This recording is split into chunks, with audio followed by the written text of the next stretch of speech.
Yes, yes, yes, yes, yes. Today's discussion is one that is being had all over the internet.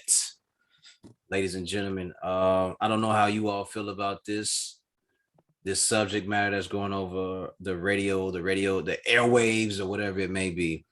Recently, I heard an interview from Jay-Z, and he sounded very irritated that anybody would want to put him into a versus with any talent from his era or any other era.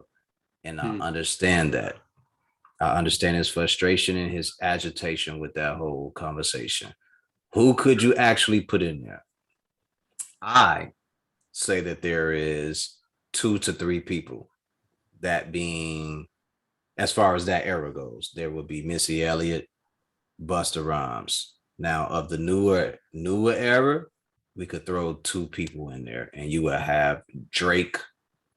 Oh, actually three. You could have Drake, Kanye, and Wayne. That would be it. But when those joints start ringing off, are we going to talk about criteria? Did you write your own music? How many songs can you perform by yourself? Do you got 10 that you can do by yourself? Is there 10 songs that you ghost wrote that are going to be classic songs that people are going to know? What would be the criteria? I say Jay stands alone by himself. I don't see anybody being able to stand in there with him. What say you, good sir? Man, I'm gonna say Drake. I'm gonna say Lil Wayne. I'm gonna say Ye too. I'm glad you mentioned that because a lot of people tend to leave Ye out of that. Like he can't stand next to him, you know. And then I think when we talk about criteria, I think the first and foremost thing we need to keep um, in front of us is that Versus is based on 20 songs. Mhm. So I know in our head when we speak of these people, we're thinking their whole entire catalog. You know what I mean? We're thinking their whole entire catalog. Oh, he can't beat them because he has this and he has that. No, we're talking 20 songs. So it's not, and it's not to diminish or sum your favorite artist up to just 20 songs. Because in a sense, it makes it interesting at that point. Because ultimately nobody can stand next to this guy, you know. But when you're putting it into 20 songs, now one has to kind of forget about everything and we talking 20 songs. 20 songs. 20 songs. You see what I'm saying? So now when you mention a lot of these people, you speak of like a Wayne, you speak of like a Drake, you speak of like a Ye, you can even throw a Ross in there. You know what I mean? Mm-mm. You can throw a Ross in there. but why wouldn't you throw a Ross in there? What makes him what disqualifies him from not even being mentioned in a 20 song set? I And don't I don't think, me personally, I don't believe he has a catalog that stands in there with Jay. but we just said 20 songs, not his catalog. In his catalog, are there 20 songs? 20 definitely is 20 songs. They're not gonna ring like that man's songs are. Remember, Jay can do a whole B-side. You don't And have to I do think the that's A sides.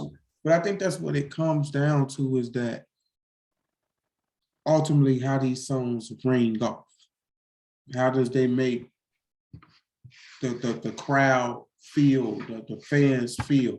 Because a lot of these people got 20 songs, but when you standing in front of that crowd, it's about the reaction. It's about who's taking them back on a nostalgic ride, who putting them back in a place when they listening to this stuff. You know what I mean? And yeah, you can have 20 songs, but what do those 20 songs do to people? Yeah. You see what I'm saying? And I think we can mention the Drakes, and I think Drake definitely, we know this man got more than 100 songs.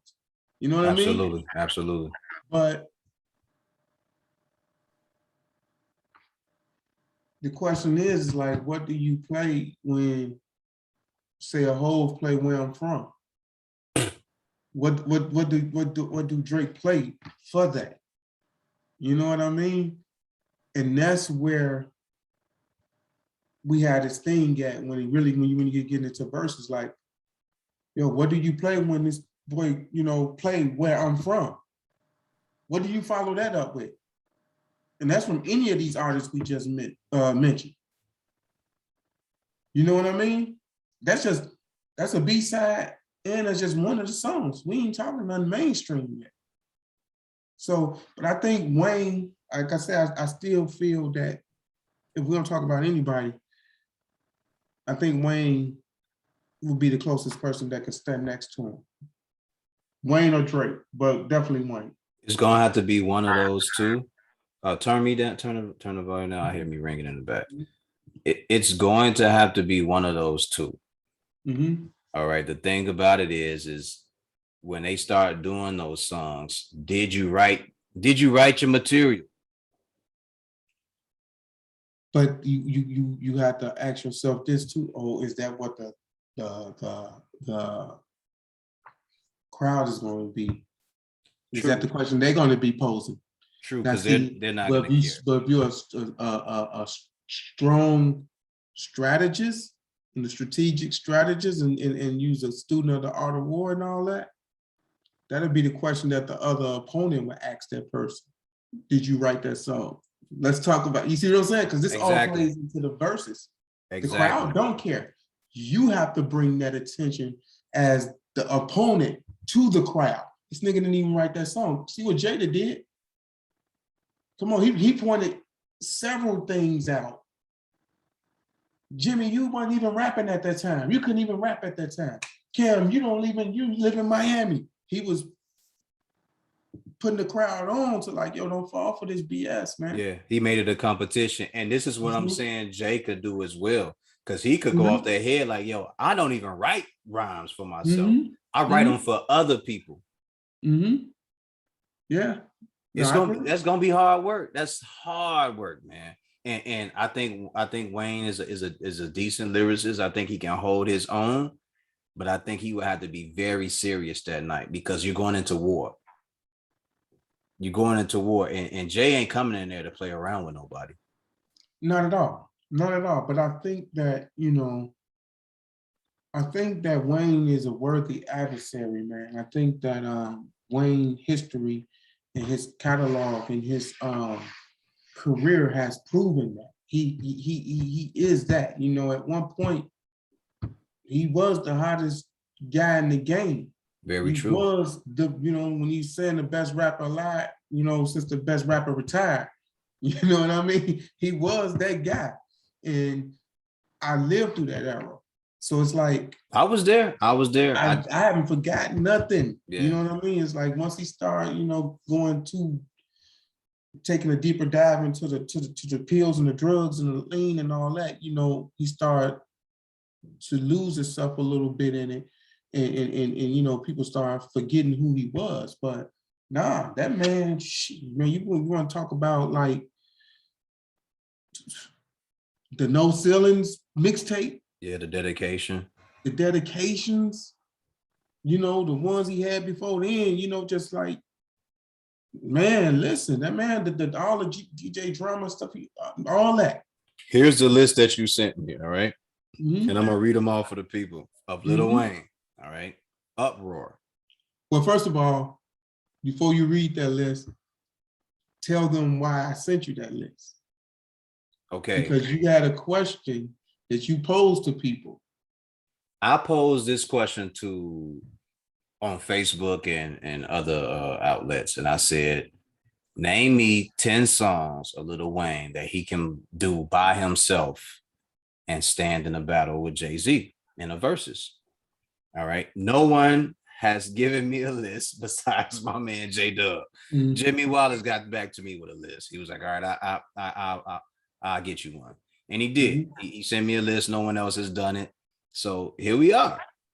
The list goes Uproar, A Milli, 6 foot, 7 foot, Mr. Officer, Lollipop, Let the beat build. I remember that song. Okay. Stun Like My Daddy.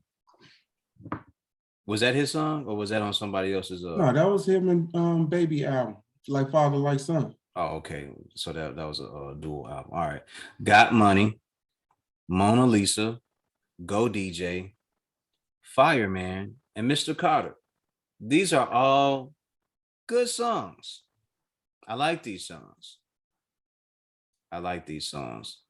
But you know, if Jay wanted to do in a Ferrari or a Jaguar, switching 4 lanes with the roof back, screaming out money and thing, yeah, that's gonna be, and that's not even a top Jay-Z song. That's not even a top Jay-Z song. He could throw that out there.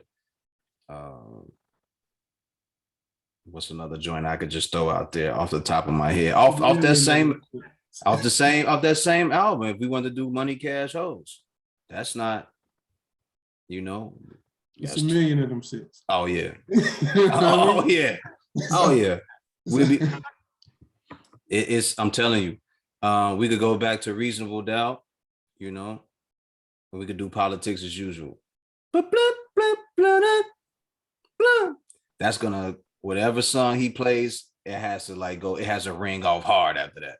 Whatever Lil Wayne plays after that, he's gonna have to have some legit music playing after that.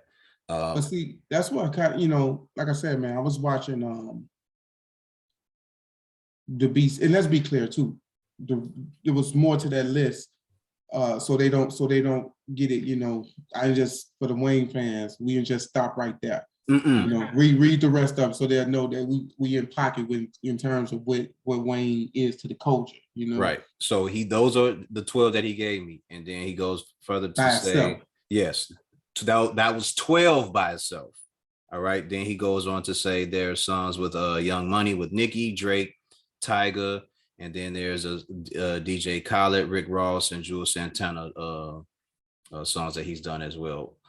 Duffel Bag Boy, which is a song that I like. Soldier, featuring Destiny's Child, or that he was featured on with Destiny's Child, and then You with Lloyd, which is also a good song too. So Wayne got some joints. Wayne got some joints, but those are good songs, man. I just think that. All right, man. So show me what you got when that comes on. What you gonna do? You gonna sit in your seat and try to sit on your hands when that come on? See, the difference is, like I said, I was watching the B-sides last night, just randomly watching it, man. And that's when I made that post, because one thing about that boy Hov, he's a whole concert by himself. You see what I'm saying? And this was the B-sides I was watching. So I'm like, this man ain't played one mainstream hit. And these B-sides are ringing off. You know, like ringing off like they mainstream. People knowing every word to them. They feeling a certain way. Like you said, Politics as Usual came on. You know, freestyles, you know, that he's done. And people going crazy over. What y'all gonna do an imaginary player? On the radio. What y'all gonna do an imaginary player? Come on. Yeah. But see, that's the thing about what separates him from a lot of artists in terms of, when you talk about getting into a battle in the catalog. His B-sides are just as good as his mainstreams, some of them, if not better. So people don't realize how long, like, this man been a good artist for a great artist for a long time. It took the recognition for him, you know, to catch up with. He was already a good artist. He was already a great artist, making good music. He just wasn't getting the recognition. It took him, you know, years before he got the proper recognition that he should have been had. So I say that to say, even when you talk about Reasonable Doubt, and you mentioned the Politics as Usual, you mentioned you know, or Volume 1, and you mentioned the Imaginary Player. This is before this is before Hard Knock Life. Hard Knock Life is the third album. his only real success in terms of a big single before Hard Knock Life, you know, that was his, was him and Foxy. You see what I'm saying? Like, he didn't, but he had great songs already. The whole Reasonable Doubt album was done. The whole Volume 1 album was done. Where I'm from. And him doing him doing Volume 1, he hooked up with Puffy so he could get that recognition. Yeah, but that was but even hooking up with Puffy at the time was the biggest mistake he made, because he wanted certain level of recognition, but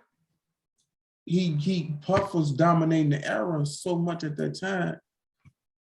He tried to follow suit and do what Puffy did, and did what Bad Boy was doing. And that's when you got songs like Sunshine was made,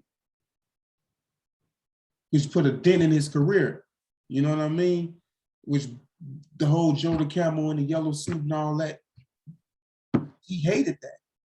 Yeah. Which Dame afterwards say, yo, let's take it back to who we are, the essence of who we are. We're not them. And he said, and that's when Streets Was Watching was birthed. Before Volume 1, you had Streets Was Watching, the album, or the mixtape or whatever. So when that happened, that's when you start finding out who this guy really is now. You see what I'm saying? But I say that to say that Reasonable Doubt, Brooklyn's Finest was on Reasonable Doubt. Mm-hmm. Him and Biggie. Mm-hmm. You're talking about arguably the best lyricist of all time, the best rapper of all time, going head to head with that man. And it's quoted by Lil C's. Biggie said Holmes got him on that. Yeah. Big said, I feel he got me on that. You know, and people trying to tell him, no, I don't think, no, Big said, no, Duke got me on that. It's this man's first album. So I say that to say Brooklyn's Finest, Politics, all this shit was done already before this man seen his real first taste of mainstream success. So that's why in the Verzus or in concerts, these same songs ringed off with no radio play. These are songs that people just know. Then. Yes. These aren't singles. These are just good songs. They're great songs. They're great songs. I don't know, man. And I was trying to, like, the list you gave me for Lil Wayne, those 12 songs, and then you put, don't forget about the songs he has with Drake and Wayne. And I was sitting there and I was thinking about, I was like, well, those are good songs too that he has with Drake and Nicki Minaj and things like that. Yeah, the Young Money catalog, like all that is good and that's fine. But we know Jay for writing only, for scripting his own work. No one has ever had any input on his work at all. It's only been him freestyling off the top of his head or memorizing words over and over and over again until he can put a whole verse together. So to me, that would be part of the criteria. And like Jada did, or like Cameron tried to do to Jada. Remember when he told him, "Yo, why you writing? Why you singing Puff verse?" Yeah. I wrote that. He said, "What do you mean?" He's like, "I wrote that. I wrote that. What do you mean? Why am I rapping his verse? I wrote it." Imagine if Jay went down the line and he did the songs that he did for Dr. Dre, Puff Daddy, or anybody else whoever it is out there that he decided to just come out and just have those guys perform with him.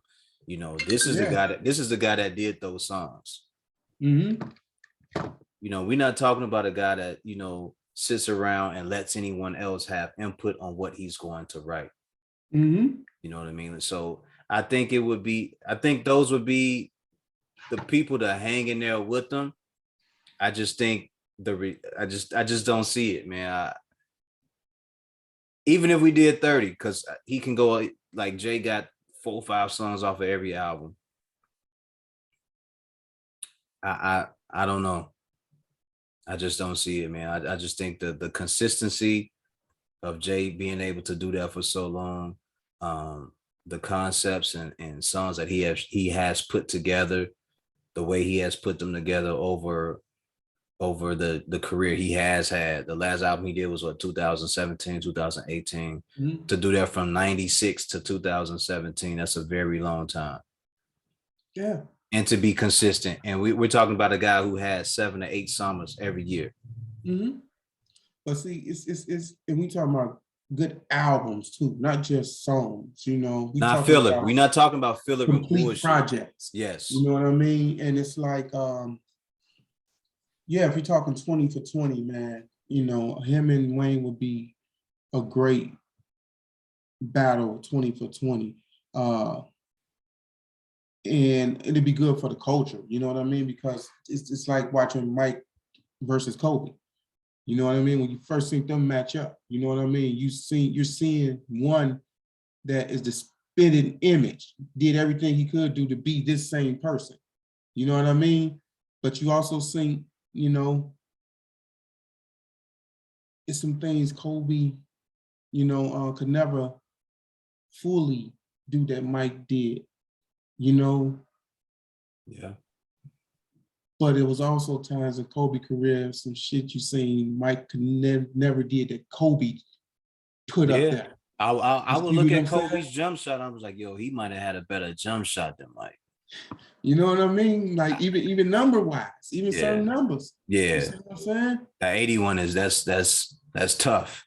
You see what I'm saying? That's like even when you have the Mike, Kobe, LeBron conversation. Now, and this is just how disrespectful, things could get because it's like people be so involved in the times of the present that they forget people and what their contribution was to the game and how the impact and influence was when they was at the height of their career. So it's like now when you hear people talk, you hear about the GOAT, the greatest rapper of all time. We didn't kind of move from the Big and Pac era of that talk. It still get mentioned, but we kind of move. We ain't talking the dead rappers. So we talk is Hove or Drake.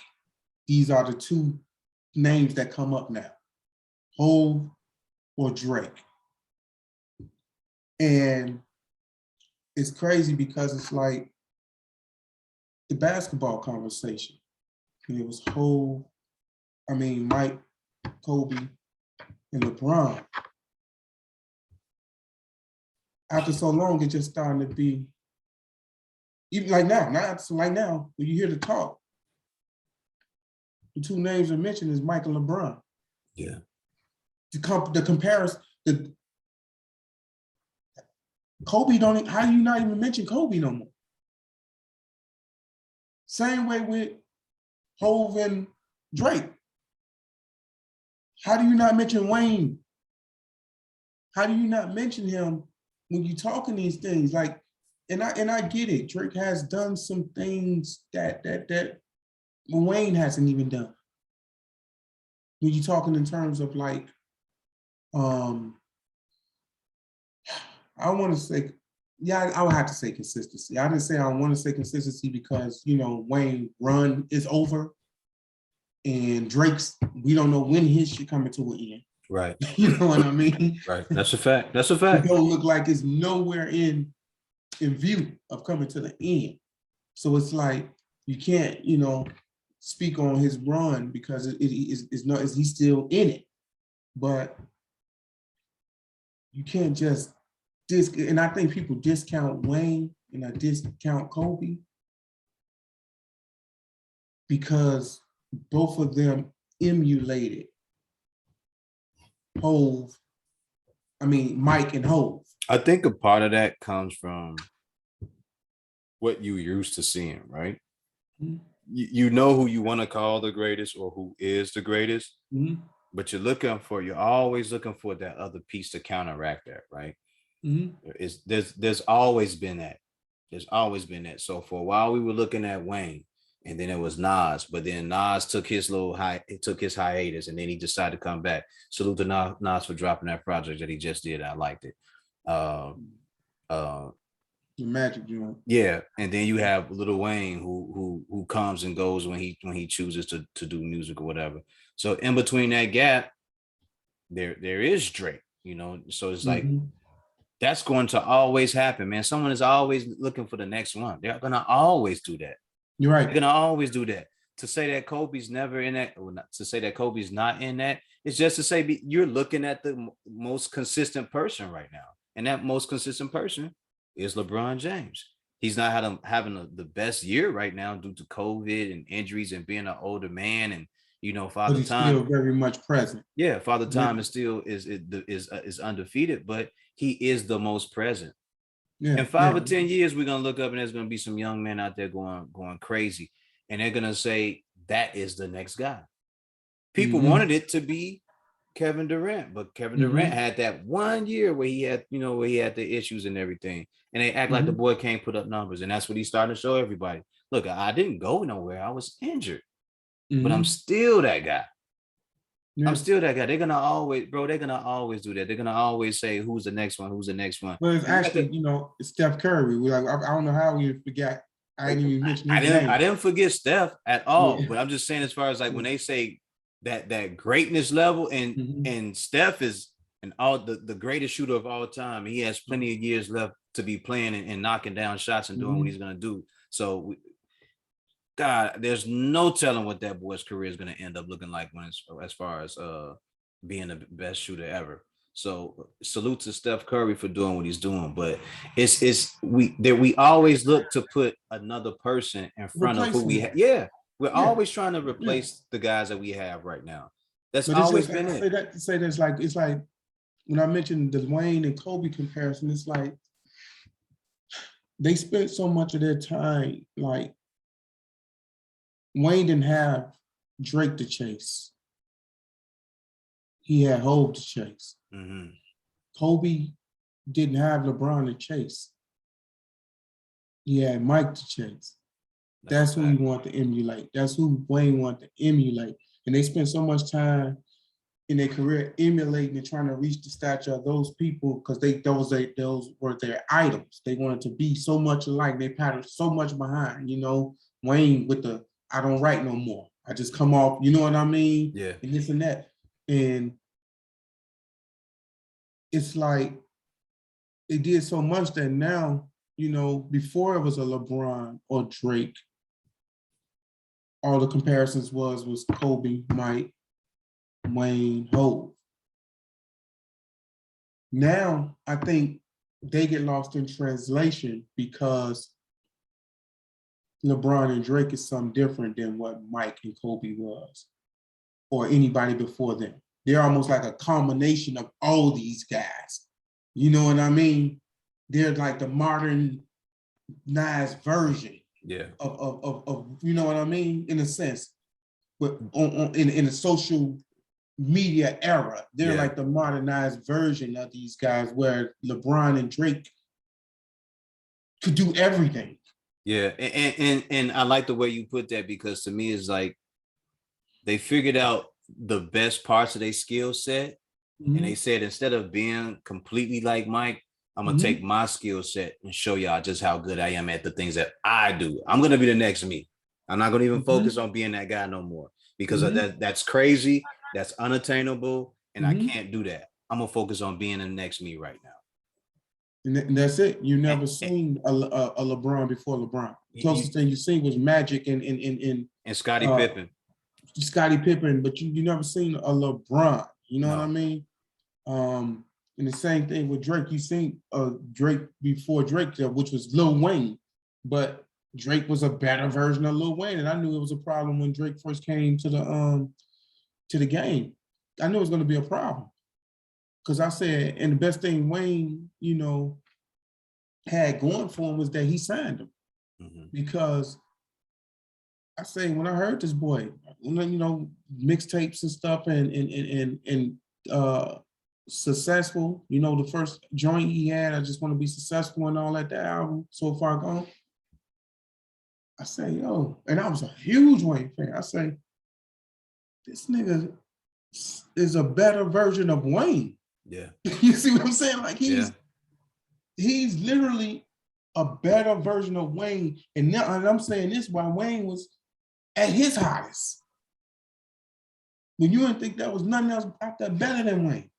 And he picked that young man up and said, come on, you going on the ride with me.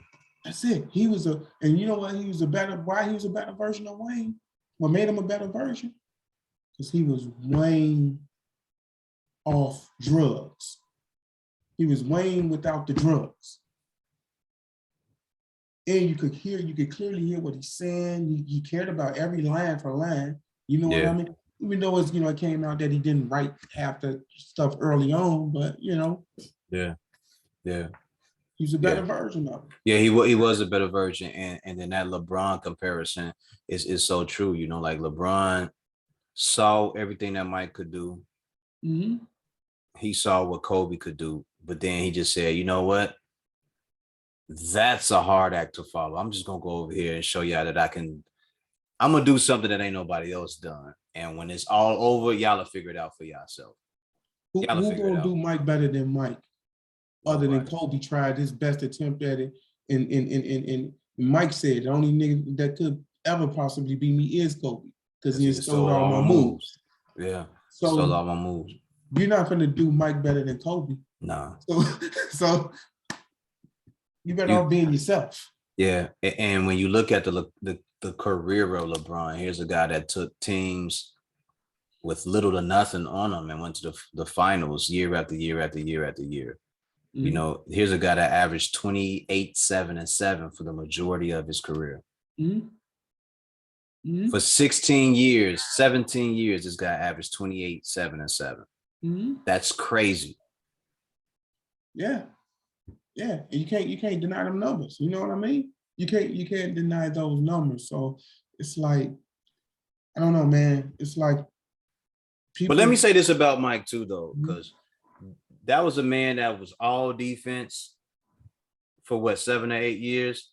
Yeah. That was a man that won 10 scoring titles and all. 10 scoring titles. The stats for Mike is crazy. Mm-hmm. It's crazy. So if anyone tells me that LeBron is better, go look at the stats, please. Go look at the stats. Well, the thing with that is, and that's bringing it kind of full circle, even with the rappers, Jay and them. It's like when you talk about who's better and this and that, you had to be there. You know what I mean? you had to be there, and it's hard to win an argument or debate or to prove your point to somebody who wasn't there. You see what I'm saying? Here's the thing with that. You're talking, half the time you're talking to, it's a one-sided discussion because you're talking, say somebody our age, you're talking to people who lived through all those eras and was in tune and fans of all those eras. I'm a big Mike fan, big Kobe fan, big LeBron fan. I lived through all those eras. I'm a big Hov fan, big Wayne fan, big Drake fan. Lived through all those eras. Problem is most of the times when you're having these discussions, whether it's barbershops or whatever, you're talking a guy that been through all those eras, debating with a guy that lived through one era, which is the current era. All he know is LeBron. All he know is Drake. That's what the Lil Wayne fans felt like at one point, because that's all they knew what Wayne was doing. Yeah. You see what I'm saying? Yeah. So you can't expect them to even present nothing more than only what they know, because they wasn't there when Mike them was down by 20 and this nigga bring the whole team back by himself. They wasn't there when he turned it on. You know what I mean? Play defense on both ends. You see what I'm saying? They wasn't there. They might see the flow from the free throw line in 88 in footage that's being played. That's a different feeling when you was sitting there watching it in real time. For the very first time when it happened. You see what I'm saying? In real time when it first happened. So they couldn't know the feeling that you're trying to convey to them. No. They wasn't there. The younger generation doesn't understand what it was like to even play in the 70s, 80s, or the 90s doing basketball. The numbers that these guys are putting up now is to me, it would be unthinkable, because back then the games would be high scoring 80s, high scoring 90s. And now you got guys that can put up 130, 140, 150. They can run it up. But back then you weren't doing that because these guys played defense and they played tough.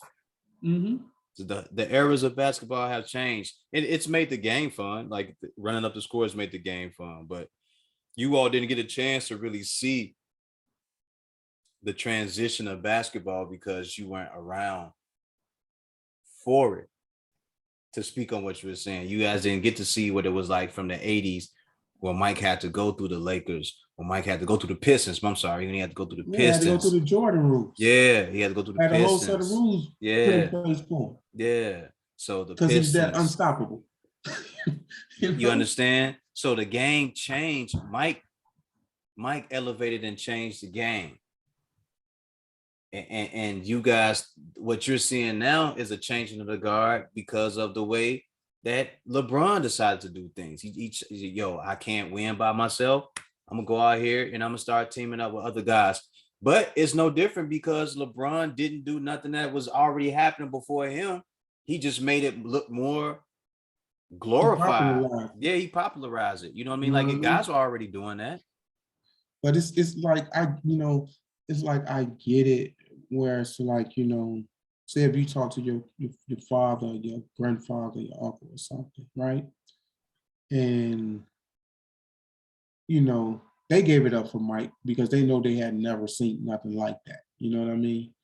But at the same time, it's like, they trying to tell you, man, you should seen Julius back in his day, Dr. J. You should have, Hersey, Daryl Dawkins, and Connie Hawkins, and all these people. And like these old ass, you know what I mean? Like, we talking about Mike, but you wasn't there when them guys was doing what they was doing in the 70s, in the 60s. You see what I'm saying? You wasn't there, so you can't take their feeling away from them of what those guys meant to them. Absolutely. You see what I'm saying? Absolutely. Lou Alcindor before you became Kareem Abdul-Jabbar. You know what I mean? Wilt. You know what I mean? Bill Russell. You know what I mean? You can't take these things away from these people because that's who they was, and to flip it back over to rap. At one point, we'll say circa 1980, Curtis Blow was the illest nigga out. You know what I mean? To people. That's a fact. That was a fact. That's a fact. So everybody gonna have that time, and you got to salute the ones that revolutionized the game and evolved it and give them the credit. You know what I mean? Absolutely. And from basketball to rap, it happens every 10 years. I keep trying to tell people, just watch it. It happens every 10 years. It changes. It changes. When Mike came, he changed the game. In between there was a guy named Allen Iverson who changed the way the game was. Mike out there. Yeah. Yeah. He was like, hey, my man, you got it, but I want you to know I got that too. I'm about to do something totally different to the game. And when AI came along, who came along with him? You seen the change of the guard with the tall point forwards. We had KG walk into the game with him. We saw the contracts change up with Alonzo Mourning and Shaq and KG. We saw all that. And then 10 years later, what did we see? LeBron come walking in the game. LeBron come walk in. After LeBron sprinkled his, who came up next? The change of the game came again. Now we sitting here looking at Steph Curry, and every kid now wants to shoot from 30 feet. Yep. Because that's what it comes down to, man. Nothing stays the same. Nothing, No, there's an evolution that's gonna always take place with that, and in that with Steph, you seen KD, another guy with the game, with the same game, well, not the same game, with the game 7-footer who can shoot the ball lights out. We look at, when I was coming up, I was looking at men like Kevin Garnett. That was something we hadn't seen. Now you look at KD like, yo, he's a better shooter than KG is. The big ticket. You know what I mean? Like it changes, but at the same time, those imprints are still left, and we just have to look at it and see who these new guys are now. Like they are going to remind us of a guy from back then, Dr. J, Michael Jordan. You know what I mean? Like it's still gonna be there. You're still gonna see those same pieces that are gonna fit. But how, we have to look at it like how could you not see it, or how could you not expect it to come when somebody prior to you even becoming who you were was already here? They inspired you. They gave you something to go off. They gave you a blueprint. They gave, you know what I mean? Like, it's rarely you just see a guy that comes out and he's not inspired or patting himself or motivated his game by nobody but himself. Right. You know what I mean? So it's like, nah, everybody's gonna be inspired by somebody. You know what I mean? It's just like, even now, at one point it wasn't even Hov being even talked about no more. Wayne even be talked about no more. Drake, Kendrick, and Cole. Yeah. Yep. You know what I mean? That's talking slowed down a little bit because Kendrick and Cole ain't been doing as much. Like, Cole been doing his thing, but they put out music and content when they want to. Yeah. Drake has now stopped putting out nothing. Yeah, they achieved a certain status and they fell back. They know how to go sit and chill and do something else, and they come back out when they want. You know what I mean? I think I'm starting to see Drake do that too. He's starting to just realize, like, yo, let me fall back. I don't have to do it like that anymore. And in the process of that, you seen what the Griselda team come along and sprinkle their flavor into the game and bring back that old 90s. They were something that needed to the Griselda team. Their contribution to the game is something that happens every, I would say, 7 years, where the game has to flop back to the opposite side of the coin. Absolutely. Same way Pac changed it, same way DMX changed it after him, same way 50 switched it from Ja Rule. You see what I'm saying? Absolutely. X switched it from the shiny suits and bad boy, you know what I mean, era, and brought it back gritty. Somebody has to bring it back gritty, So it's now that balance. It's that balance. To get balance. So when whoever does that is going to stick out like a sore thumb, because there's going to be nobody out there like them that's ringing off at that time. Yeah. And then they're going to open the door for people to start feeling comfortable with being gritty again. Like, we're in the Migo phase. I mean, he's in the Migo phase. He's in the Drake. He's in all these just pop BS. We needed somebody for like Griselda to come in and do and shake things up. Yeah, we were in the trap and drill phase for a little bit, and they came and changed that, but now we need to.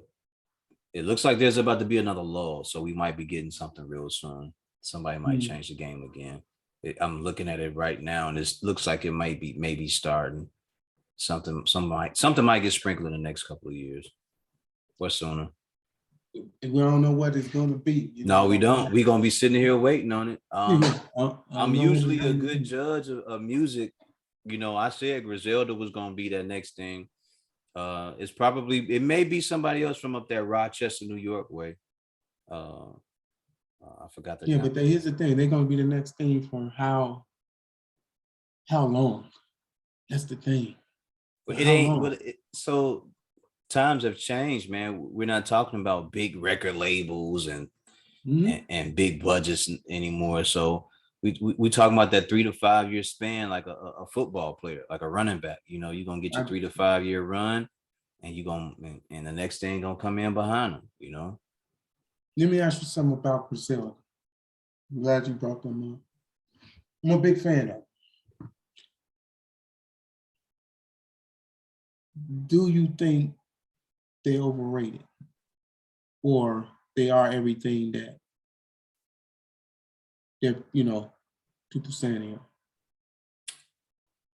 So here's what I think. I don't think they're overrated. I think they made the right moves and the right choices as far as getting their name out there and hooking up with Eminem and everything. I don't think they're overrated. Like I don't, and I say that because I don't hear people talking about them as much as I heard people talking about Jay-Z or any of those big name artists. I think those guys just came along, they found their niche, and then they hooked up with Eminem, and Eminem gave them a push and was able to present them to the public in a way that made them look like they were mainstream artists.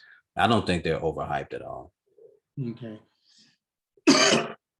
You think they're overhyped? You think I feel like I'm like I say, huge fan. Okay. Huge fan. But I think it's a lot of flaws with them. Of course. That people they overlook because they're the newest. The newest thing have been the newest thing for the last few years or whatever, and changed the game or whatever. And I think it's a lot of flaws. Me as a rap, purist in a sense, listening to things, it's like, I'm listening to a lot of stuff about them. Yeah, I hear what y'all saying. Can rap their ass off. You know what I mean? Big time rap. Undeniably can rap their ass off. Yeah. But I have to be honest, the more I'm listening to their music, the more it seems like I'm listening to the same song. The more I feel like I'm listening to a non-stop cipher that just won't stop. The more it feels like I'm listening to the same beats. Yeah, you rhyming over. Yeah. You're gonna run into that, and I hear that. The more I keep hearing, I'm like listening to West Side, boom, boom, boom, boom, boom, boom, boom, all through the song, but I'm not really hearing no real content. Yeah, I would say swag talk than anything. Yeah. I'm not hearing no lyrics. No, and I don't, because I've been along for the ride for a very long time, and I was telling people about them years ago when no one was listening to me, and then they finally, they crossed over. And I was like, oh, okay, I'm done now. Like I did, I already know where this is going. But now am I wrong though? No, you're not completely wrong. Like it gets to the point where you start listening and you're going, okay, it is starting to sound repetitive. It's redundant. Yeah, it's repetitive at this point. But same Derringer beats, same just talk. But Benny the Butcher, same Benny. I give him like his shit can be a little different here and there. But I get what you're saying. I think he overrated. You think Benny is? I think overrated I think it's him. Really? You think it's Benny? I think it's Benny. I think he's good, but for the talk that he gives, I think Benny is strictly for street niggas. You know what I mean? And I think for the talk that he gives, it's so motivational rap for street niggas. The same way Pusha would give it to you. Jeezy would give it to you. Jeezy would give it to you. Ross would give it to you. Only reason why I say he's overrated to me, and let's be clear, I'm a huge fan of him. The only reason why I say he's overrated to me, because out of those 5 people I just named, he's the lowest on the list for me when talking that talk. And I want to listen to talk that talk all day. That would mean that because he still gives it to me from a nigga who's really on a street corner. So that means that he needs to be in that room, or he needs that A&R type person to say, all right, what you're doing is fine, but we're gonna go in another direction. We need to get you touching this and touching that and touching that. Jay did that. Rick Ross did that. So I don't think he's never going to be bigger than what he is until that happens. I think he's just going to be, you're going to get the same Benny the Butcher every time something comes on. And that may come with, the growth of him as an artist, or someone grabbing him and go, yo, you need to change how that's going. You need to add more. There need to be more storytelling. You need to clean up some stuff, or it may be one of those conversations that need to be had, or he may just go, yo, I'm good with where I am right now. It's keeping me out the way of the streets. That's what I get from him, unfortunately. Yeah. Is that right there, is that I'm good with where I'm at. Now, anytime you talking how you talk, I'm the best. These niggas can't fuck with me. Everybody watching what I do. You got yourself so far up here. Bro, you ain't did nothing yet. Like, I think you're starting to believe the hype. Like, yeah, y'all putting on and, coming out of Buffalo, but bro, you really do know you ain't had nowhere near had an illustrious rap career yet, right? No. You know what I mean? No. So to be, I'm the best and I'm the, okay. Get past Benny. In that lane, he is the best, because there is nobody else talking out there that can talk that type of shit. He's talking that right now. He's talking that right now. But like I said, he's a new guy talking that right now. See, like I said, if out of those 5 people, see, he ain't the only one talking that. The other people that's talking is just evolved. And like I said, he ain't got to that point yet. And hopefully he do at some point. And that's the other thing, like the whole, it's different now, bro. You keep forgetting that, like, the record label situation ain't the same. Like it's more, it ain't the same no more. So what he's doing it at a high level for him, to get him to where he wants to go. Whatever that is, I have no idea. I'm not around those guys, but it's not the same as what we see him going main. Can you see him? I think he say he just signed with Def Jam. Really? So yeah. I think I heard he just signed with Def Jam, but can you see him? Because I told somebody a while ago, I said it's not going to be these songs he's doing that's going to break him out like a super, just like to where he could be. So he would need to. It's going to get on one of these R&B joints. It's going to have to be something he's going to have to do that's different than what. That's what it's going to have to be. It's going to have to be a couple songs that he do with like Havoc, or he reaches out and does something with one of these dope ass artists that aren't a part of his team, and they do a dope ass collab, or he hooks up and does something with Miguel, or one of those type of artists, and it pushes him. It pushes him further. Yeah, you know what I mean? Yeah, that's what it's gonna take. But if he's comfortable with the way he is, And then Conway. Now, at first I was listening to him, I'm like, this boy nice, you know what I mean? But he talking that talk too, but he's also backing it up. And what changed my perception of him? I knew he was always nice, but when he talks with such confidence. Yes. And cockiness about his own self. And the difference between him and Benny to me, and what I like, because I don't throw Westside in there, because Westside ain't claiming to be the rapper. You see what I'm saying? He's just here, he's the mastermind getting the bag and all that. But these two talking in the best. And the reason why I take him more serious than Benny, this nigga really can rap. Benny can rap, but Benny also getting like a lot of looks and more attention on certain things. But what proved to me and changed my whole thing about Conway when I knew he was everything he said he was? I heard him on a song. I heard him on a lot of songs, first of all. But I heard him on a song of what's the joint Hogan just did, the movie. Oh, I know what you're talking about. Harder They Fall. Harder They Fall. There you go. Yeah. He's on the soundtrack, right? First song on there. think it's his first song.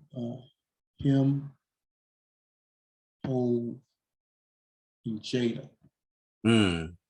on the same track. And I say I ain't never heard that man rap like that ever in my life. And I heard him on joints with Wayne, where he killed so many different joints. Mm-hmm. Wayne did his thing on that joint with him too, though. But so many different joints he had his own. But this one, this man's still relatively new. You know what I mean? He's still relatively new to people. And I say he had the best verse on there. When he did that sway in the morning, and it was him and it was Benny and Westside said I'm about to move out the way, and they was like, why? He's like, because them two are about to go off and I want y'all to hear what they can do. I was like, yeah, they got it. I was like, yeah, they got it. They got it. Yeah. Yeah. When I heard him on that joint, Jada kicked it off. So Jada. You listen for what Jada finna do, you already kind of expecting. I'm like, all right, that's cool. He came. Now Hov had the last verse, I think. Hov did his thing. It's cool. I say this man outshined both of them people. Mm. And when I say he outshined them, I'm listening to his verse and I heard he prepared himself for this moment. You know that though. You see what I'm saying? You know like that. he took full advantage of a moment, which most artists don't do. You know what I mean? Like they'll just be happy to get to be on a feature with one of them guys. But he took advantage, and he was saying some shit in there too. You know what I mean? He was saying something in that verse. Then you know I'm the best. Yeah, I like both of them. I like both. I like Conway and Benny. I like Benny because he talked that shit, that street shit. Mm-hmm. Conway does too, but I think Conway is more of the lyricist than He's a rapper. Yeah, he can rap, and it's not to call him lyrical, miracle, spiritual, but Mm-hmm. he can put words together, but he can also make you feel what he's talking about because he has some pain. He done been through some shit. So when I'm listening to them, I always like hearing Conway. Excuse me. I always like hearing Conway and Benny because I know I'm gonna get kind of like everything from Jay-Z to Mobb Deep. I'm gonna get some Scarface in there. I'm gonna get a lot of shit, and it's gonna be dirty and cruddy and you know and from the bottom. I know I'm gonna get the bottom from them, but I think Conway is the one that just really just raps. I think he just raps, man, because he just knows it. You know, Conway gives me a Biggie feeling, man. Really? Okay. Yeah. And when I say big, it ain't to compare him to like just like he raps like Big. He gives me the Biggie feeling where they real rappers and they know that they ill. You see what I'm saying? Like Big didn't force his how ill he was on you. He just was ill. You know what I mean? Yeah. He didn't have to tell you, oh, I'm the best. No. You don't know it when every time I rap, you're gonna know it. You know what I mean? Yeah. And Pop, as great as he was, Pop wanted you to know he was the best because he'll force it on you. If you tell somebody enough times, they're gonna believe it. You know what I mean? These niggas can't mess with me. Big didn't have to do that. You see what I'm saying?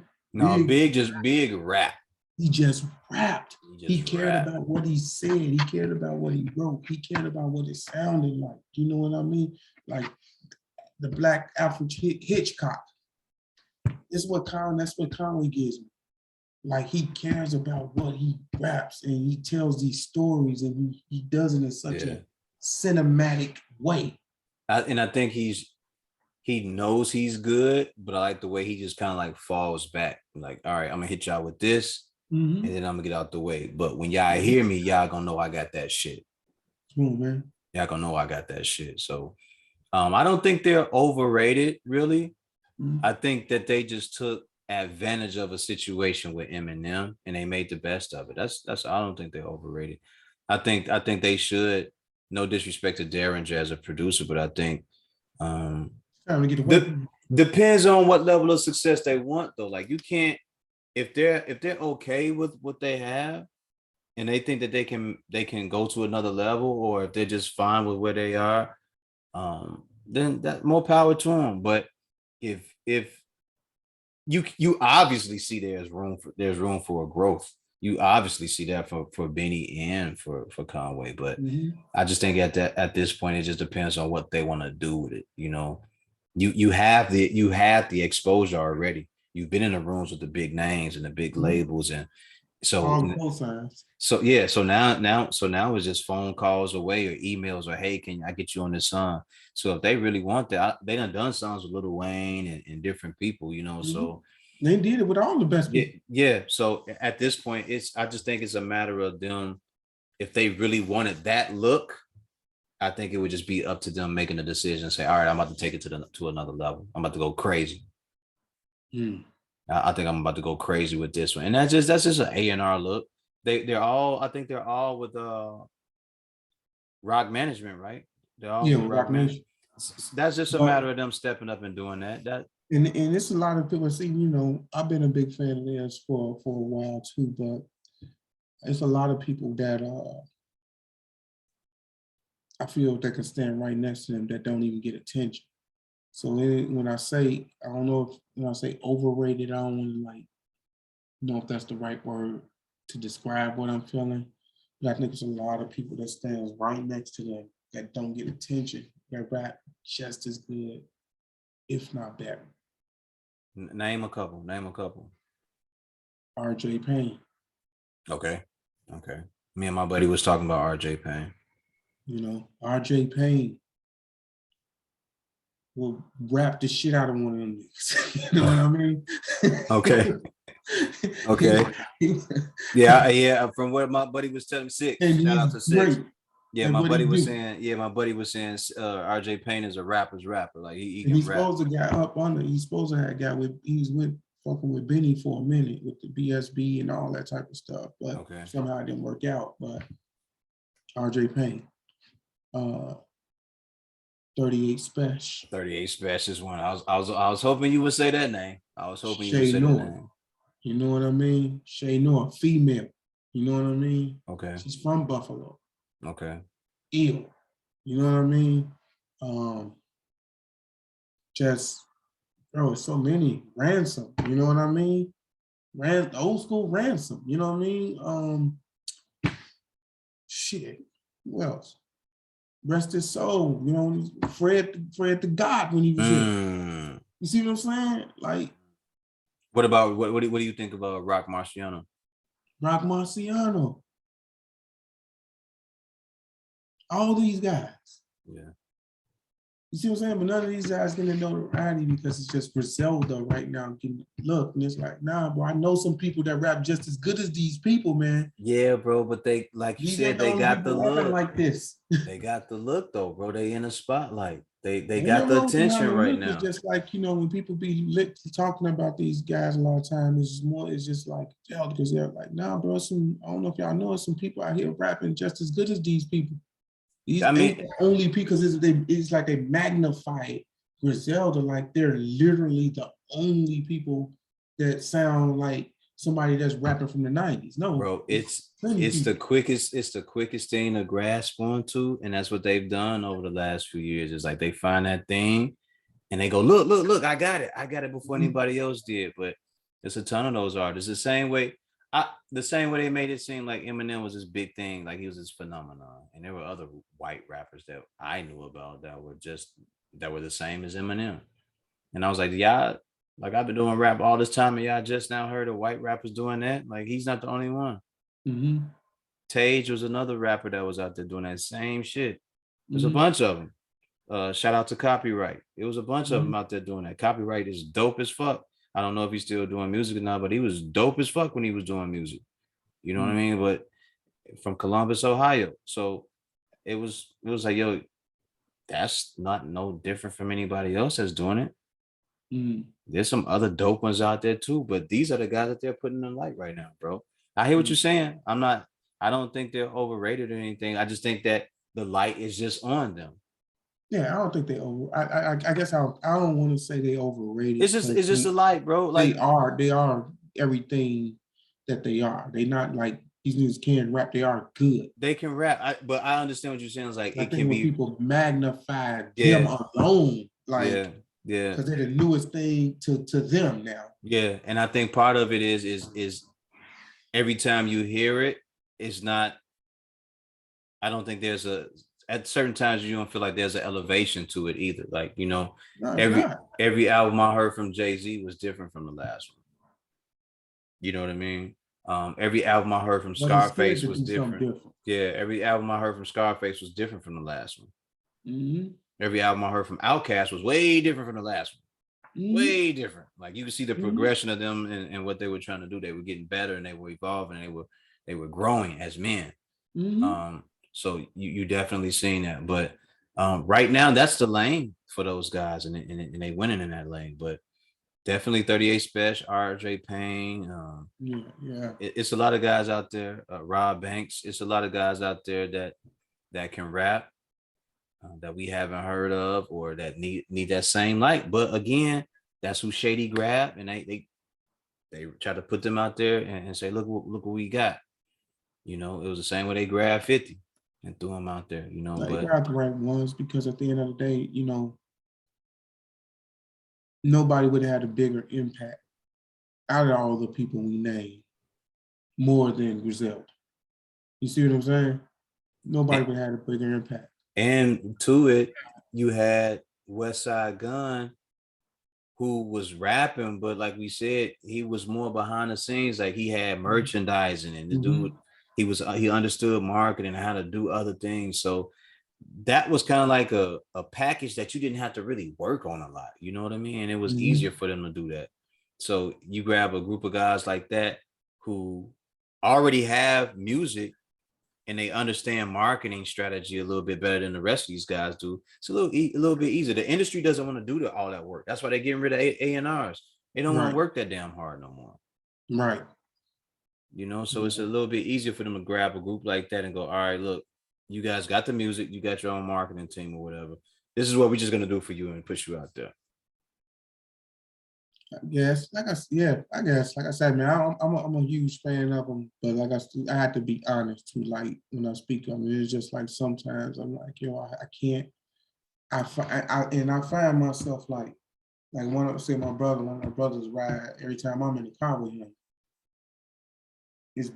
It's Benny the Butcher for him, but it's Benny the Butcher for him too because he identifies with what Benny's talking about because he's from That. You know what I mean? Yeah. So let me say this. I haven't listened to them much in the last couple of years because of what you were talking about, the repetition. It starts to sound the same to me. Maybe the last year and a half, it's become repetitive. And once something like that becomes repetitive, my spirit and my mind starts to go, hey, enough of that. Enough of that. There's only so much street talk that you can take before it starts to bother you. You know what I mean? So I had to put that back, and then I got to throw back in my Prince. I got to put back in Sade and all the old school music. You got to have that balance, man. I got to have some symphony music, some orchestra music playing, some jazz music. I got some funk. I got to have all that. Some Stevie Wonder. Everything got to be back in my cipher because you start doing that, and it's like, yo, do I need to sell a brick today? You know what I mean? But see, it's like I don't know with me in terms of like even with like with me with Benny, what he talks about, it doesn't do it for me. Listening to him as a rapper, from a rapper's perspective, it doesn't do it for me because I know 4-5 more rappers that talk about it better than him and in a better way that I can actually, his music to my ears. You see what I'm saying? When I hear him talk it, and sometimes I really do feel like I'm listening to the nigga off the corner. Yeah. Right now, off the corner. Yeah. Yeah. And you see what I'm saying? I'm not hearing no professionalism. I'm not hearing really no evolution and growth in that lane you're in. Yeah. You know what I mean? It's just like you just showing up to the corner every day Yeah. and rapping about what's going on every day. Like, what is the evolution? And I get what you're saying, because for me, I know you can rap. I know you can Yeah, rap about 100%. dope. I know you can rap about dope. I know you Mm-hmm. come from that. Mm-hmm. But tell me the stories, the pain from that, because that's the thing that's be missing sometimes. It's like the pain. Like, tell me about these losses, because everybody that sold it made something.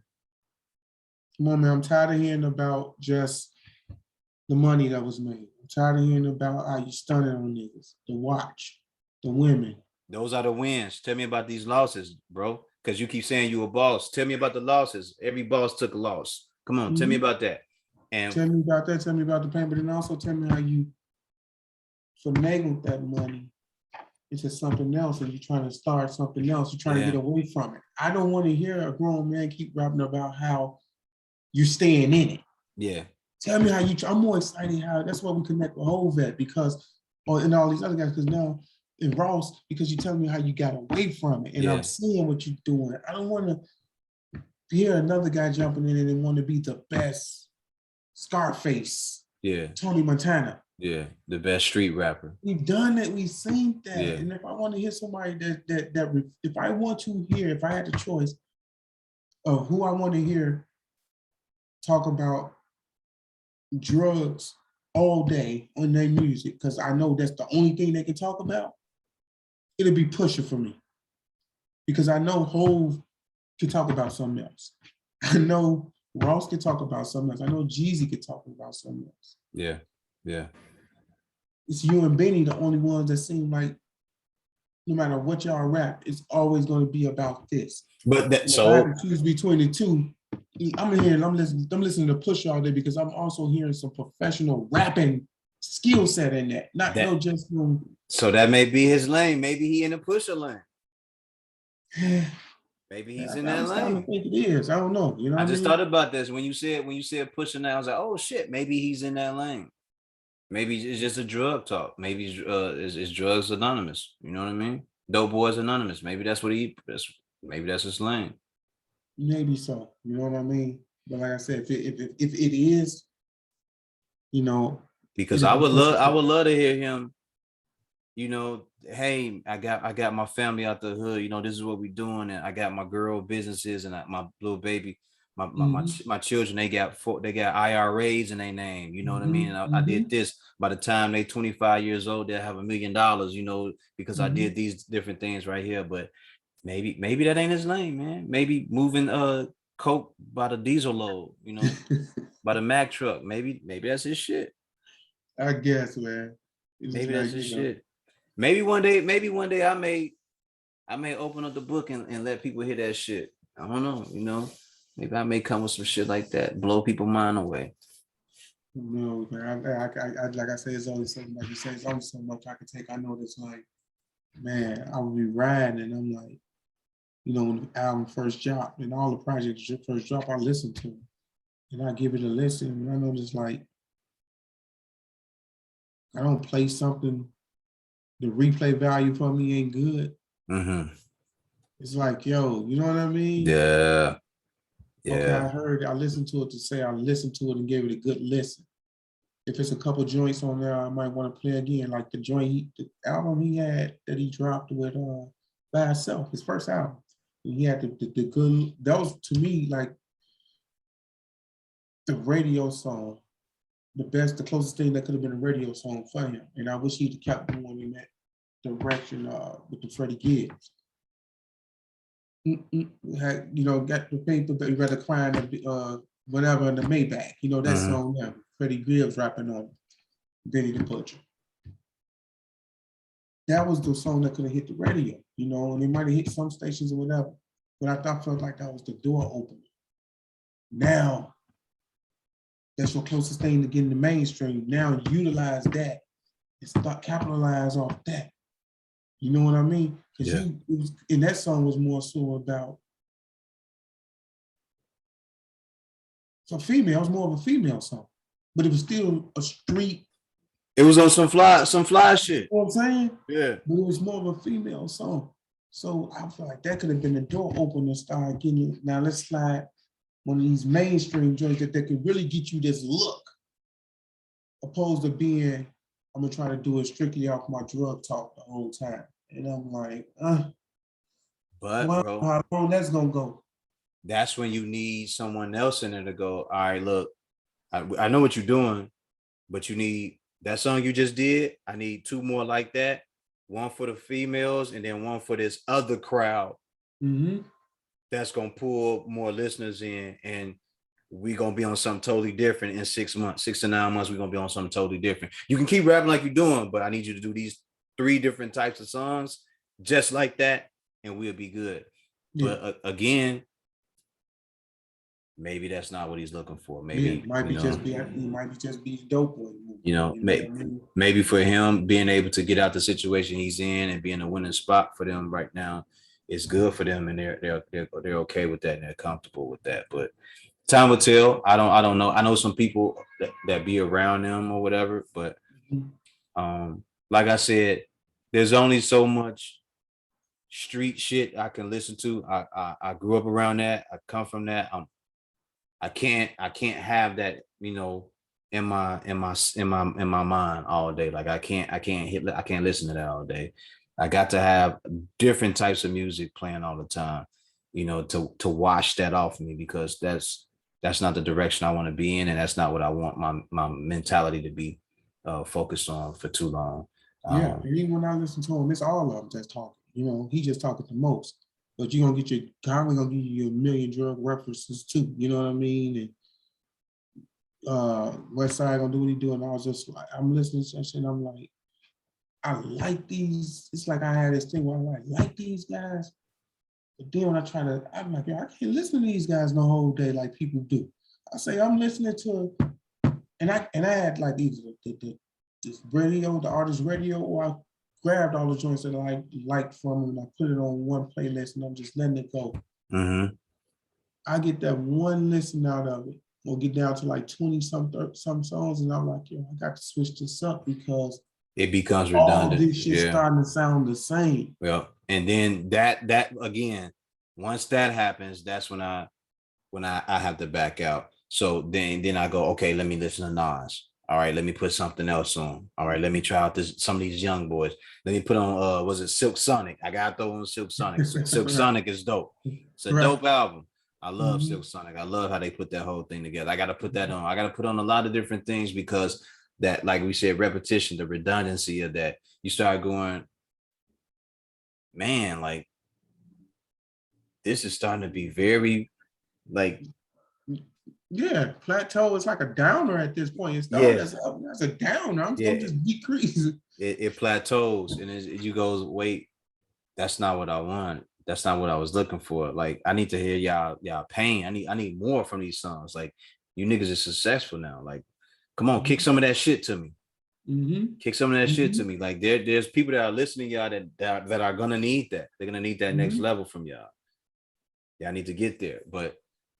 I'm cool. Thinking about I was listening to I was in the laundromat the other day and I was washing my clothes. So I think I put on This Can't Be Life or something. Like one of my people was going through something and it was some face, said in a verse that reminded me of his situation. So I'm listening to it. That go off. Another song come on because they play a song that's, similar to that previous song, and they'll keep playing these songs. So it went into like a Benny Siegel Starface bag, whole bag for some reason. It just kept playing. I was like, yo, damn man, I miss the days when Rockefeller used to, run things and do what they was doing, and you couldn't wait to hear a Benny Siegel verse. You know what I mean? A time when, whether it was just off his own shit or really want to hear one when him and the whole about to get down.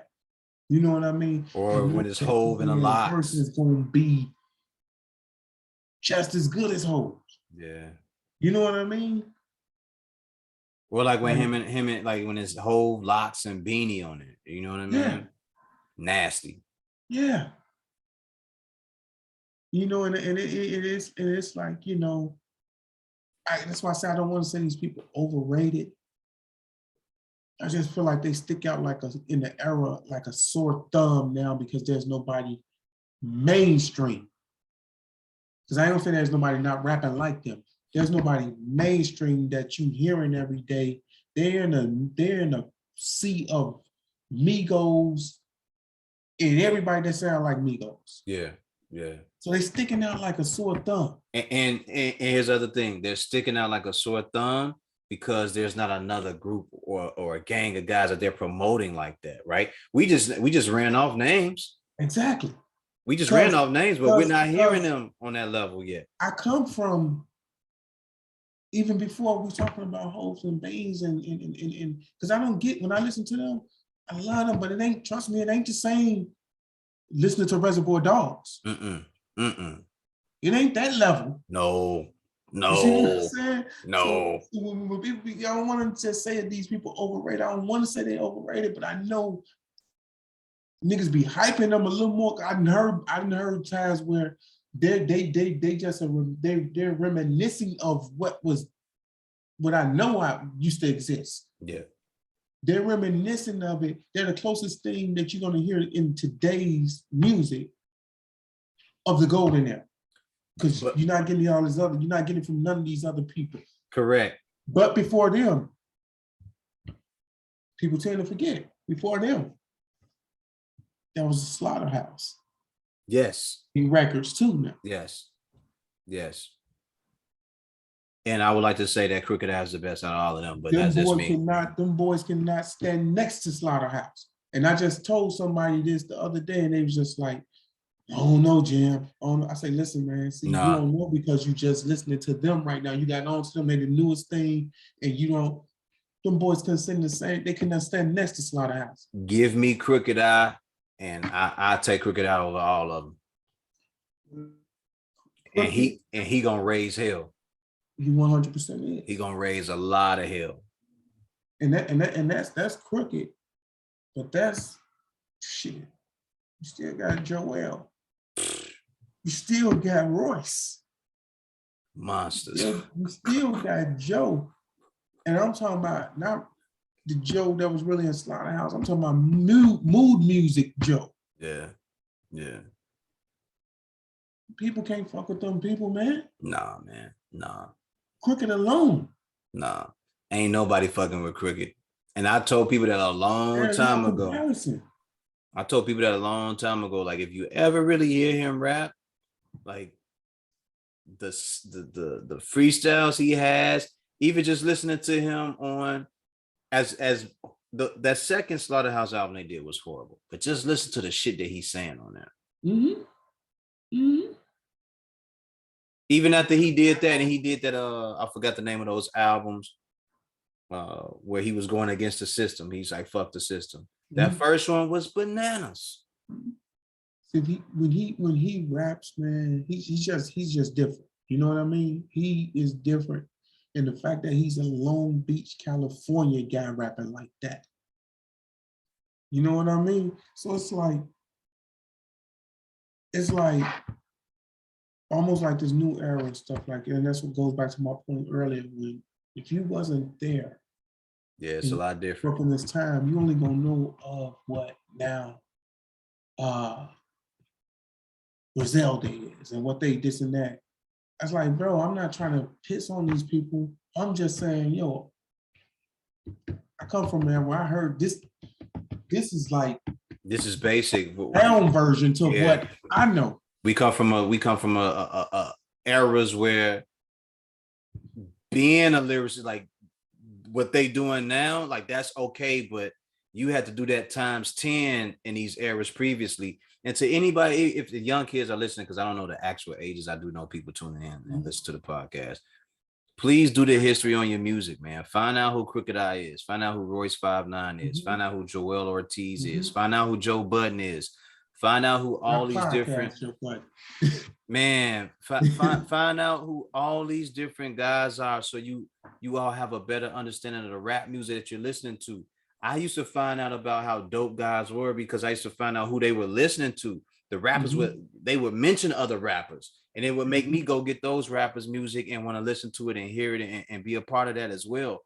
You guys should want to expand your mind and have a better knowledge of the music that you're intaking and the music that came before it. The music that y'all listen to and y'all calling it trap. Go find out who T.I. is. Go find out who Outkast is. Go find out who Scarface is. Go find out who what's my man name? Slim Calhoun. Go find out who these guys are. Go find out who these guys are. Y'all want to know where all the pimping come from. Go find out who Too Short is. Go listen to MJG and 8 Ball. Go listen to UGK. Go find out who these guys are. Listen to the music. That way you guys can have a thorough understanding of where this music came from to where it is now. You'll have a better appreciation for it.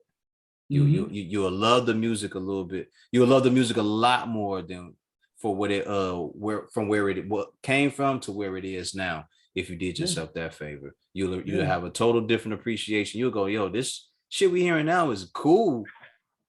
But them guys back there, they were really rapping. Like they were actually rapping, man. Come from that era where Fab, when you had the A-Team, and they called, you had Fab, Joe Budden, Ransom, and Paul Kane, and all these guys on the same track.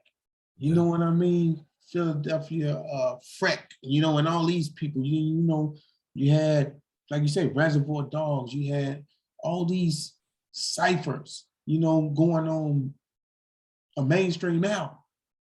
You know what I mean? And niggas had to really bring their best verse. He was the rookie. Coming in wrecking shit. Coming in wrecking shit. And then Sheik went off on that on one of them songs. As I get roasted, looking at Biggie posted on my wall, taking shots of Louis to a fall. Nothing to lose. Just load the clip up in a groove and kick rhymes at the poster. I swear big moves.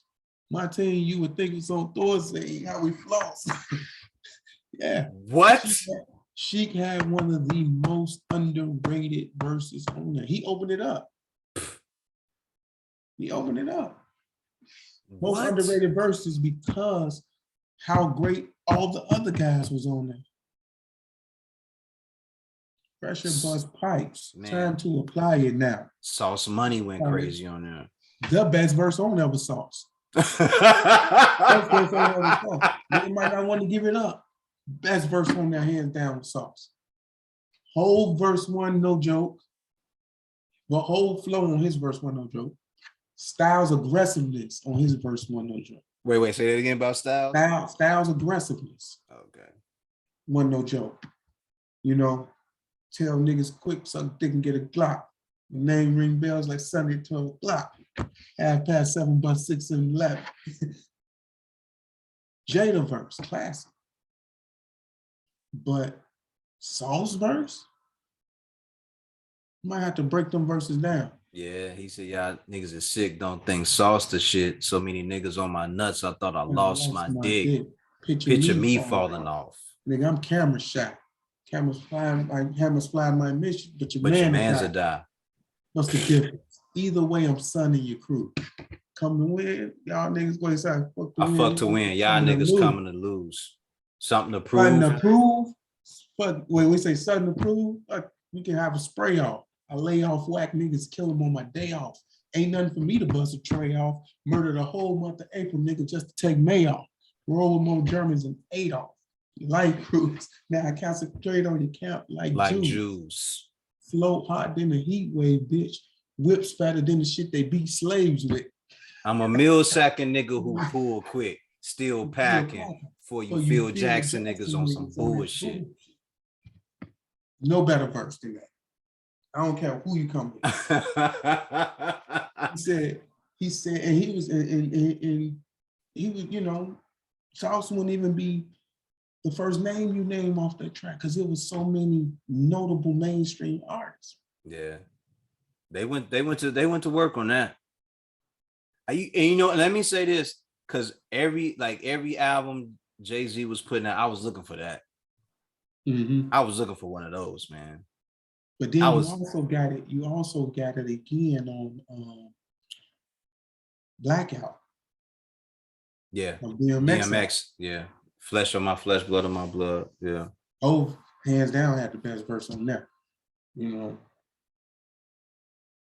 But Styles still held he was holding it hot. Always. It don't matter what song Styles on. He Catch me with a 38 box of shells yeah. and The a way 98 he Lincoln. came on that.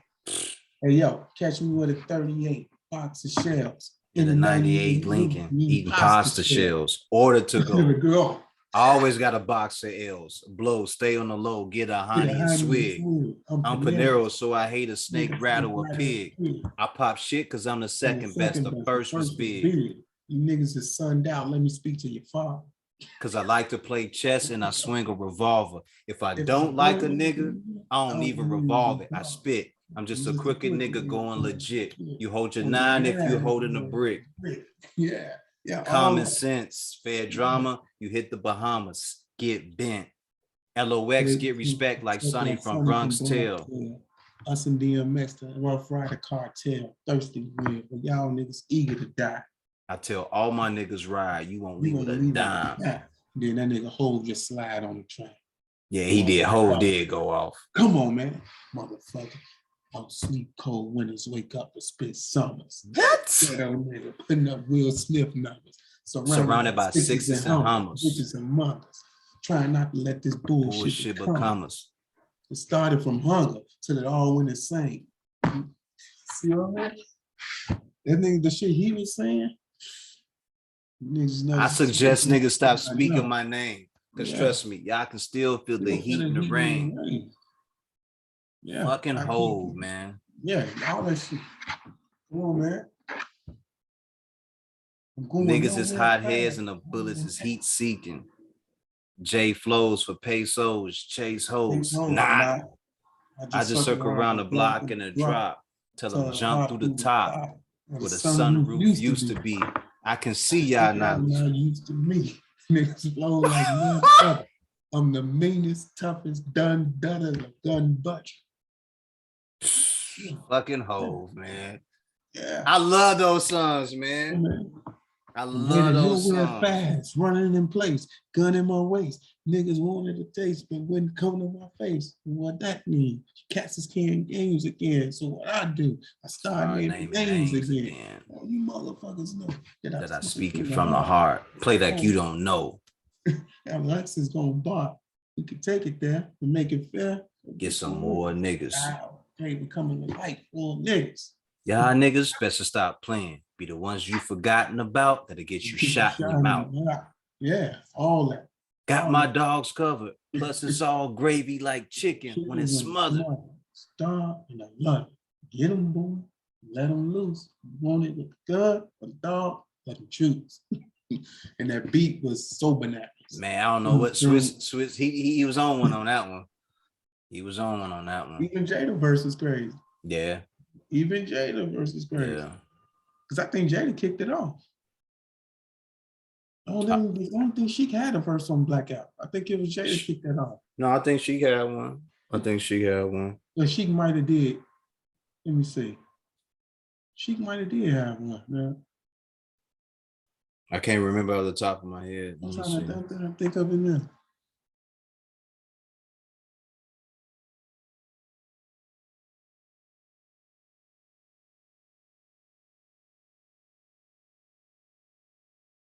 Yeah, she got one because he said, like, want to tamper with mine, don't make me leave you with some motherfucking shit on your spine. Fuck with me, you be a was nigga. Nigga was dope. Nigga was getting money before I started Chico. You crazy? Hey, yo, catch me with it 38 bucks of shit. Yeah, that's he had a verse. I'm trying to think what Jada verse was. I don't want to play it now because, I can play it. We too deep into the... This is it right here, baby. Yeah.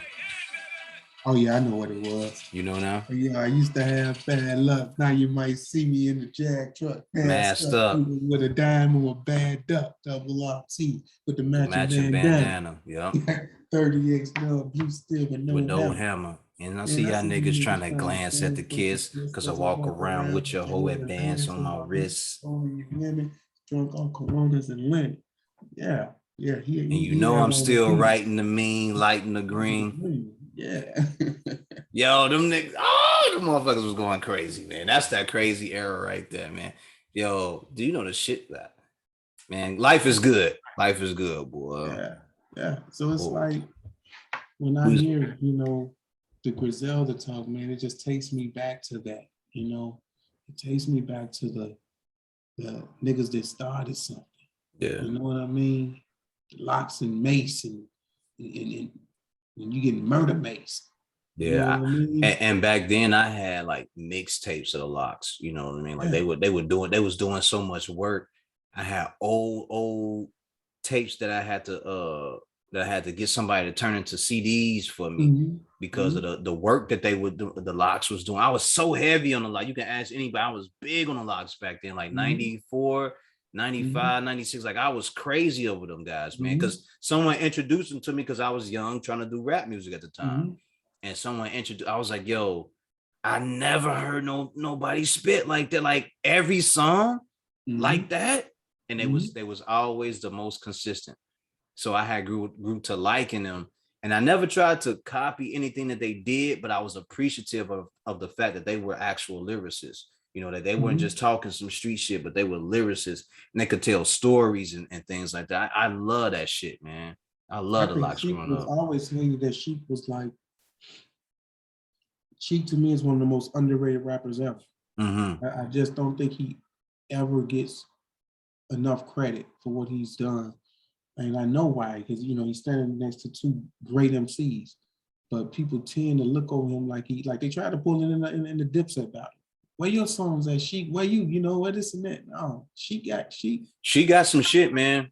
They Sheik played got a couple of one. those. They played a couple of them in Yeah, there. yeah. There's a But couple of them but in Sheik can have rotation. some of the best verses on some of them biggest songs that they didn't have. Sheik can have some of the best verses, but you just look over it. You know Yeah, what I mean? yeah, Because you so honed in on Styles and Jada verse. yeah. And then they got the whole 2-on-2 back and forth, and Back in, yeah. it's so much coming from them that you forget that he's sitting back there with a whole clip loaded. You know what You I know what I mean? mean?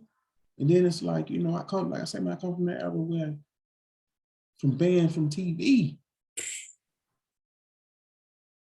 When Yo, you got niggas the when Locks put in work, man. The it Locks ain't put the in a lot same of niggas work. getting on tracks with each other nowadays. So when you talk this data best, this and that, yeah, For now, yeah.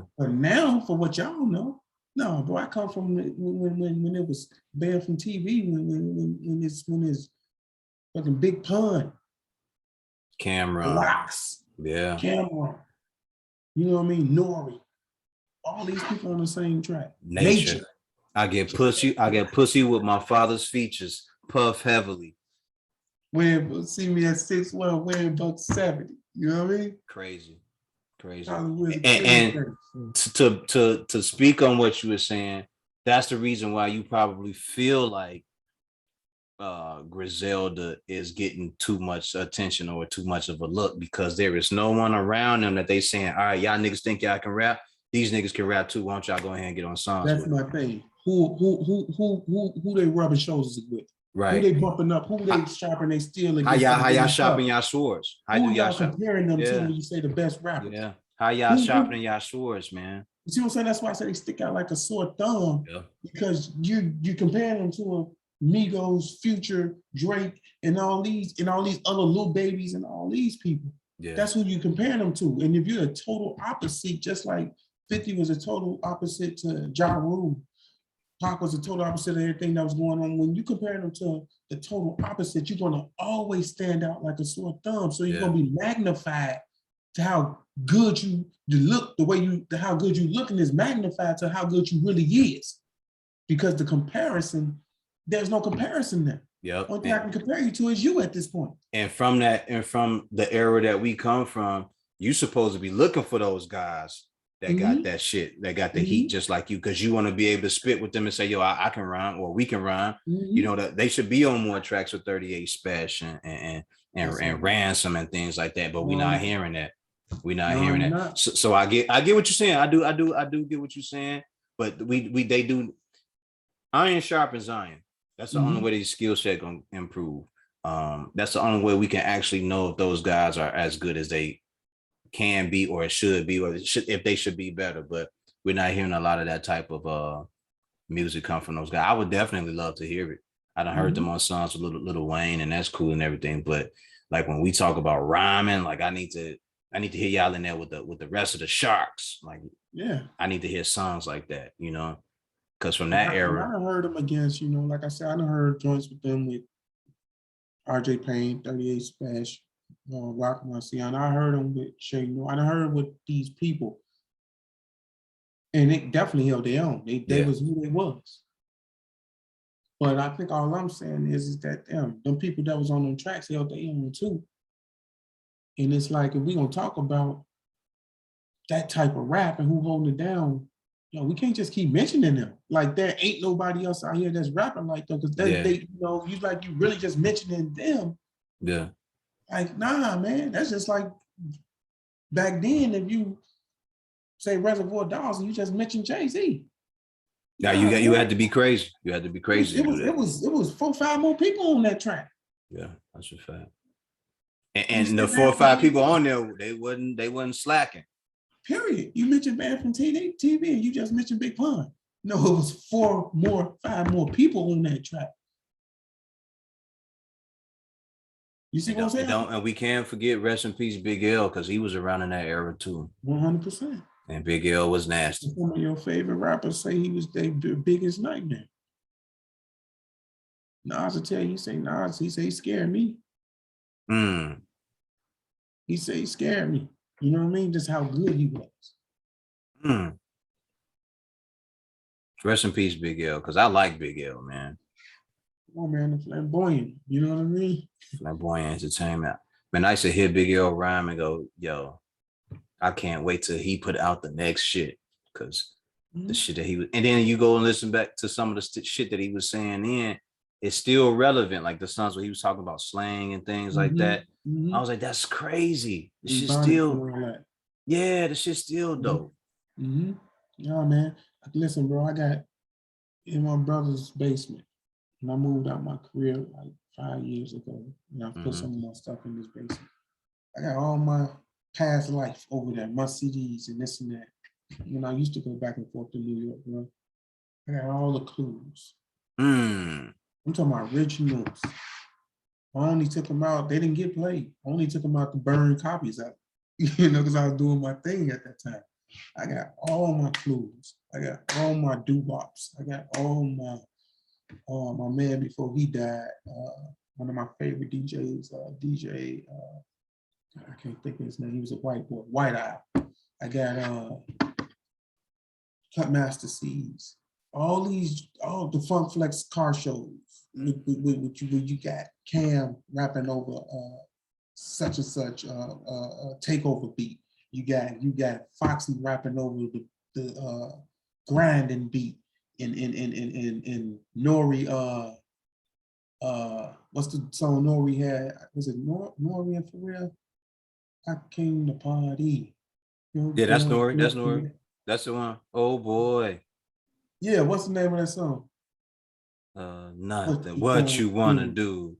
Nothing. Oh boy. I think it's called yeah. She rapping over that, and you know, no, but I got all of these joints when Blue niggas had to get on Blue tape. Yeah.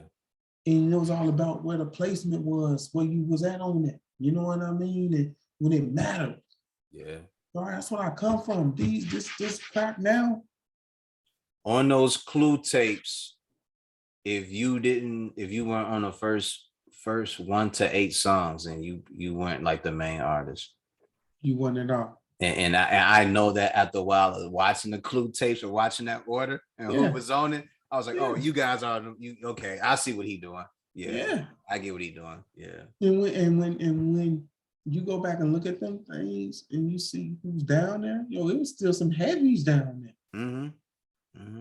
It was some guys I ran into at the bottom of the Bathgate and all those guys. Come on, I was just gonna say Bathgate. I had to run into some of those guys. I had to run into some of those guys. All these guys, you know what I mean? In that era, bro, that's when Bathgate was like the lowest of the lowest, but them niggas was good. Them niggas could rhyme. You know? They was the lowest because of Jay, the Locks, Beanie, Cameron, and all them were at the top of the tapes. But at the bottom of that shit, this was when Fabulous Sport. This was when Fabulous Sport. Yes, it wasn't no was Fabulous. a little guy. Was, yes. Ja was a little guy. Yeah. But the niggas at the bottom of the tapes, song number 28, number 29. Don't sleep on them niggas could rhyme too. And for anybody listening, let me tell you, if you showed up and had a bad day, you got 8. You got 8 up. You got total fuck up. I'm gonna tell you something. Like, what we gonna do, man? We gonna because we spoke on it, I think, in one of my interviews before with you, and we just kind of tapped in on it, whatever. And I was talking about my past, you know, what I used to do in the music and all that stuff. And it was like, but we're gonna set up and we're gonna really talk about this whole that time. We're gonna focus on that era, just the craziness of that era. And I tell you, when we do it, I'm gonna make that trip to my brother crib. I'm gonna go grab. I haven't done this in 5 years. I'm gonna go grab my box. And I'm gonna have my original joints. We. Shit, we gonna really, you know, track list and all that. Just we gonna break that era down, man. Whole mixtape era and what that meant to us, what the culture was when you had to have that Clue tape. You got to have that. How can I forget that K-Slay? You know what I mean? Yeah. That's DJ back when K-Slay was slapping niggas for real. Ooh, you know what I mean? Yeah. Slap your favorite DJ. Clue, K-Slay, Funk Master Flex, Cut Master C. You know what I mean? DJ Dubois. Envy. Envy came a little later. Yeah. We ain't talking about Breakfast Club Envy. No. I'm talking about the one that did the songs with Styles and everything. Come on, man. You know who? The Quiet Storm joints. I think that was either Clue. That's Clue. Clue is Quiet Storm. Yeah, because Envy used to be under Clue. Yeah. But then Envy started coming with his joints. I got all them shits, man. You know what I mean? Yeah. And we're gonna talk about that. We're gonna not only we gonna talk about it. I don't think I got no CD player. I think we didn't even pop a few of them joints on. You know what I mean? Yeah, I don't know where I put. They in one of them bins somewhere around here. I don't even know if them shit still work, man. Yeah, they so old. Yeah, and I know mine work. Yeah, I only use mine to burn. Yeah, I don't even have a CD player no more, man. You know, the new laptops, they don't even, when I bought mine a few years ago, they don't have it on there. So you got to buy like the CD burner or whatever and hook it up to it and then do all that shit. So yeah. No, we don't touch bases on that, man. We're gonna be more strategic about it, setting that one up. I think that's gonna be a good episode. We'll structure that one. And just talk about. I think that's gonna be going for the culture. All right, cool. I think we're gonna end it right there, man. We done spent 2 hours on this, ladies and gentlemen. Say what? Say 2 quick hours too. Oh yeah, it went. I just looked up and was like, damn, we did 2. All right. And real quick, even though we didn't win all the way around the board, you know, let's bring it back full circle. We both agree that can't nobody stand next to that man on stage. Lil Wayne is better than Jay-Z. Lil Wayne is better than Jay-Z. That's my last and final stance. I'm joking. Ladies and gentlemen, I like Lil Wayne. I think he's a good rapper. But at the end of the day, when it comes to performance, songs, ability to rap, when it comes to everything that an MC embodies, I think that Jay just ultimately just carries a torch by himself. I think that the guys that can get in there and try it would be Drake, Kanye, Lil Wayne, Busta, and Missy. Those are 5. But I can give you 20 songs of Jay-Z before I get to any of the ones that y'all know on the radio. And if you play them in any club or if you play them around any group of people that know who Jay-Z is, it's gonna ring. It's gonna ring off. It's gonna ring off. In the past couple of days, last week I posted 20 songs of Jay-Z. That were all the songs that you would know. All right. It was on my stories. The stories play for 26 seconds. And everybody knows those songs. I kept getting notifications. People were putting hearts on all of the different songs. Today I posted 10, and those 10 were just the B-sides. And people were liking those songs and hit me like, oh, I remember that song. I remember this song. You remember when we did this, and the third. So there's a nostalgia factor to all of these songs. All right. But in the end, I believe that Jay-Z is just a force that can't nobody really stop. And it's not to say that Wayne or anybody else isn't. It's just to say that Jay-Z worked very hard and he chiseled that craft. And he stood in there with some of the most dangerous MCs. He didn't do songs by himself, but he went against some of the most dangerous MCs during that era and held his own. And we spit lyrics for y'all. And people tend to forget, real quick, people tend to forget that this man also, his career expands damn 3 decades. So his fan base is far beyond any one of these other guys you're speaking about, other than Busta.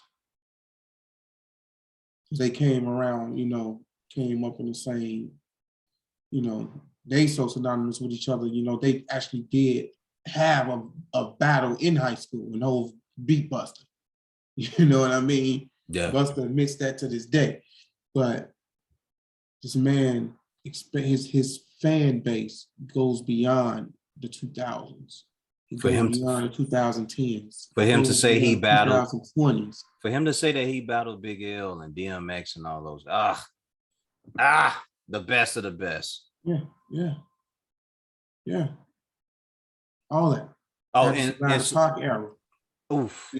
Ain't too many niggas survived the Pac era. No. Salute to Just Blaze too, because Kanye took a shot at him. And Just Blaze is a dope producer. I've watched him. There's plenty. For anybody who don't know who Just Blaze is, go look him up on YouTube. You can see him make a beat in 15 minutes. All right. So I don't know what the fuck Kanye was talking about. I guess he was just throwing out shots and he felt some type of way or whatever. But Just Blaze, you are one of the dopest producers of all time.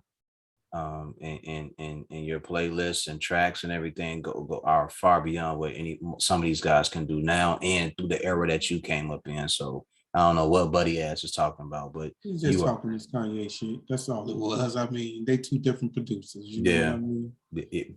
But that is a very dangerous producer and DJ. So yeah, man, Jimmie, I appreciate you getting on here and us talking about this. We done covered a lot of stuff in this episode. I'm gonna put this out ASAP. We just catching up with each other, man. That's all it is. Next time we're gonna be so structured, though. It's gonna be we're gonna stick to a topic, and we're gonna go. Man, you don't have to stick to no topic, man. We gonna cover whatever the fuck we gonna cover. Whatever we feel. Hell yeah, man. This is our shit. This is our shit. Yeah, no, I love it. I love it, man. My brother, I appreciate that. I appreciate you jumping on with me last minute. We out of here, man. Oh, I'm gonna say this. Remember the mission statement when you're striving for greatness. God never puts you in the driver's seat if it's taken. We are done.